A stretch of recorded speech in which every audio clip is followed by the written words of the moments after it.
at 20 years old, boiled down to one moment. The sacrifice, the dedication, the commitment came down to one moment. And the next morning I woke up from that surgery. The NFL on my scale of life, that big. SEC championship, that big. Cornerback, that big. I was embarrassed. I'm sitting there and people coming into my room like, Inky, man, I'm sorry about what happened to you. And I'm saying to myself, man, Ink, you really messed it up this time. Like, man, that's really the only thing you wanted, huh? Like, you just thought because you grew up in this so-called hood, 2-bedroom home, 14 people, like the only thing you really wanted was the NFL, that's it. I'm like, man, you limited God to that? Like, life holds no substance, no value? Like, efficient but not effective? I did things right, but I never did the right thing?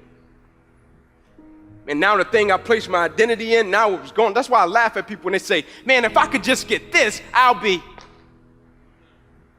Man, if I could just get this position, I'll be. Woo!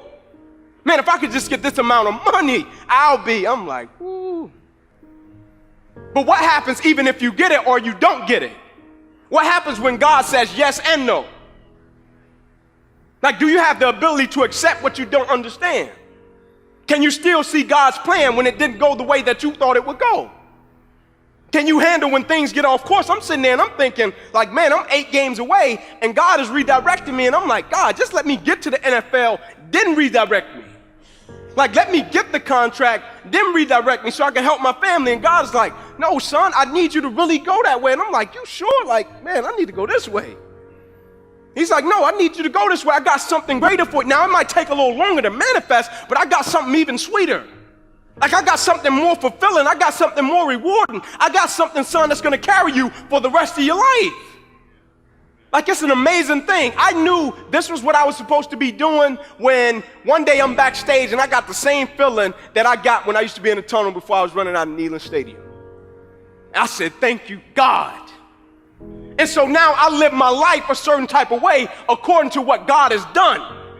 I live my life a certain type of way according to the power that I know the Lord possesses. I live my life a certain type. Like, when I go to the Lord in prayer, I go bold. And every time I go bold, I'm so thankful that that's not me and my Lord's first time communicating. And people have the nerve to ask me all the time, Inky, why wouldn't you change what happened to you? You got a paralyzed right arm and hand. I'm like, if you only knew and if you only saw the works that God has done in people's lives around me, what he's done in me, yeah, it's great, it's cool. But what God has done in the people's lives around me, like, you can't put a price on that.